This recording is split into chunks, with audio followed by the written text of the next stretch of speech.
எரேமியா 29ஆம் அதிகாரம்.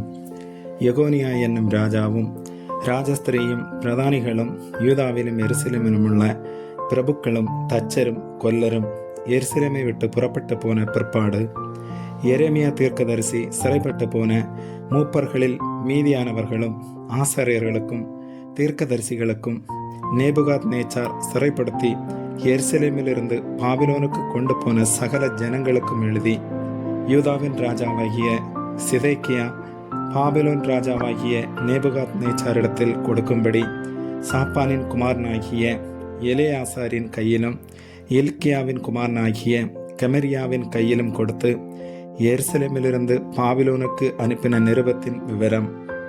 இஸ்ரவேலின் தேவனாகிய சேனைகளின் கர்த்தர் தாம் எருசலேமிலிருந்து பாபிலோனுக்கு சிறைப்பட்டு போக பண்ணின அனைவருக்கும் அறிவிக்கிறது என்னவென்றால், நீங்கள் வீடுகளை கட்டி குடியிருந்து தோட்டங்களை நாட்டி அவைகளின் கனியை சாப்பிடுங்கள்.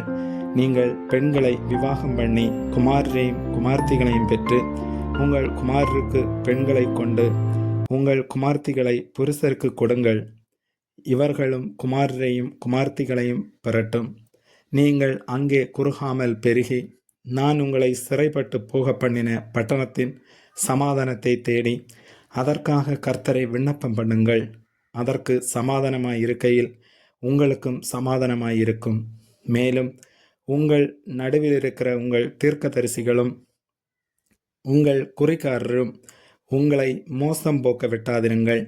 சொப்பனம் காண பண்ணுகிற உங்கள் சொப்பனக்காரருக்கு செவிகொடாமலும் இருங்கள் என்று இஸ்ரவேலின் தேவனாகிய சேனைகளின் கர்த்தர் சொல்லுகிறார். அவர்கள் என் நாமத்தை சொல்லி உங்களுக்கு பொய்யான தீர்க்க தரிசனம் உரைக்கிறார்கள். நான் அவர்களை அனுப்பினதில்லை என்று கர்த்தர் சொல்லுகிறார்.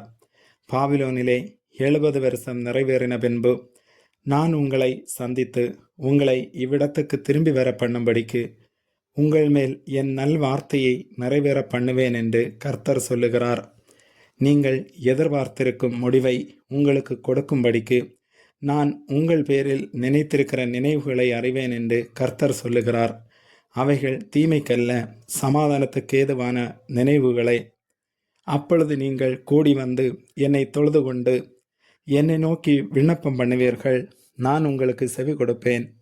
உங்கள் முழு இருதயத்தோடும் என்னை தேடினீர்களானால் என்னை தேடுகையில் கண்டுபிடிப்பீர்கள். நான் உங்களுக்கு காணப்படுவேன் என்று கர்த்தர் சொல்லுகிறார். நான் உங்கள் சிறையிருப்பை திருப்பி நான் உங்களை துரத்திவிட்ட எல்லா ஜாதிகளிலும் எல்லா இடங்களிலுமிருந்து உங்களை சேர்த்து நான் உங்களை விலக்கியிருந்த ஸ்தலத்துக்கே உங்களை திரும்பி வர பண்ணுவேன் என்று கர்த்தர் சொல்லுகிறார். கர்த்தர் எங்களுக்கு பாபிலோனிலும் தீர்க்கதரிசிகளை எழுப்பினார் என்று சொல்லுகிறீர்கள்.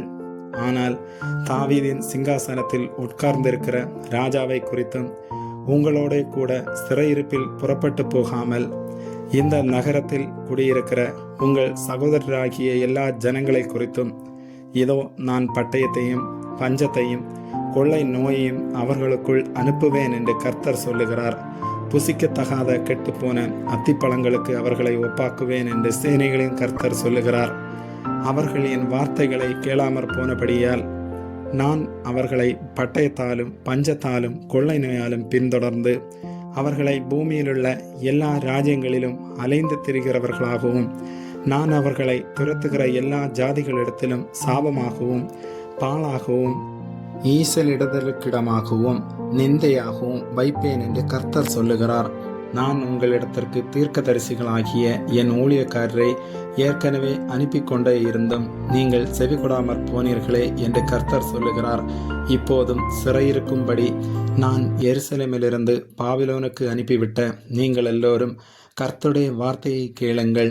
என் நாமத்தை சொல்லி உங்களுக்கு பொய்யான தீர்க்க தரிசனம் உரைக்கிற கொலேயாவின் குமாரனாகிய ஆகாபையும் மசையாவின் குமாரனாகிய சிதேக்கியாவையும் குறித்து, இதோ நான் அவர்களை பாபிலோன் ராஜாவாகிய நேபுகாத் நேச்சாரின் கையிலே ஒப்பு கொடுக்கிறேன். அவன் அவர்களை உங்கள் கண்களுக்கு முன்பாக கொண்டு போடுவான்.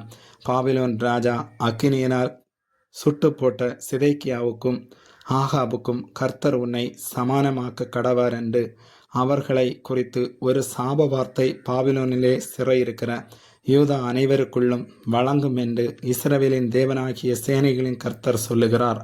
அவர்கள் இஸ்ரவேலிலே மதிகெட்ட காரியத்தை செய்து தங்கள் அயலருடைய பெண் ஜாதிகளோட விபச்சாரம் பண்ணி நான் அவர்களுக்கு கற்பியாத பொய்யான வார்த்தையை என் நாமத்தை சொல்லி உரைத்தார்கள். நான் அதை அறிவேன். அதற்கு நானே சாட்சி என்று கர்த்தர் சொல்லுகிறார் என்று எழுதினான்.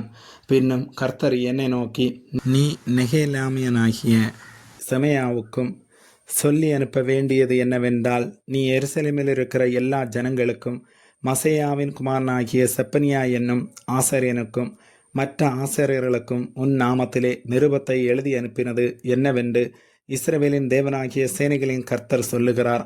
இவனுக்கு அவன் எழுதியிருந்த நிருபமாவது, நீங்கள் கர்த்தருடைய ஆலயத்தின் விசாரிப்புக்காரனாய் இருக்கும்படிக்கும் பிரமை கொண்டு தன்னை தீர்க்கதரிசியாக்கி கொள்ளுகிறவனாகிய எந்த மனுஷனையும் நீர் காவல் அறையிலும் தொழுவிலும் போடும்படிக்கும் கர்த்தர் உம்மை ஆசாரியனாயிருந்த யோய்தாவின் ஸ்தானத்திலே ஆசாரியனாக வைத்தாரே. இப்போதும் உங்களுக்கு தீர்க்க தரிசனம் கூறி வருகிற ஆனதோத் ஊரானாகிய எரேமியாவை நீர் கடிந்து கொள்ளாமற் போனதென்ன? இந்த சிறையிருப்பு நெடுங்காலமாக இருக்கும். நீங்கள் வீடுகளை கட்டி அவைகளில் குடியிருந்து தோட்டங்களை நாட்டி அவைகளின் கனிகளை சாப்பிடுங்கள் என்று பாபிலோனில் இருக்கிற எங்களுக்கு சொல்லி அனுப்பினான் என்று எழுதியிருந்தான். இந்த நிருபத்தை செப்பனியா என்கிற ஆசாரியன் எரேமியா தீர்க்கதரிசியின் காதுகள் கேட்க வாசித்தான்.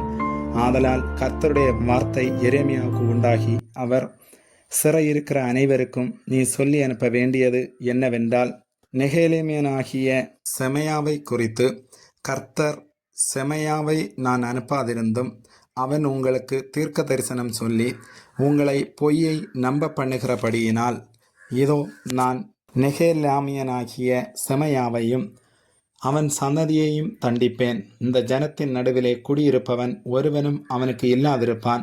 நான் என் ஜனத்துக்கு செய்யும் நன்மையை அவன் காண்பதில்லை என்று கர்த்தர் சொல்லுகிறார். கர்த்தருக்கு விரோதமாய் கலகம் உண்டாக பேசினான் என்று கர்த்தர் சொல்லுகிறார் என்று சொல் என்றார். ஆமேன்.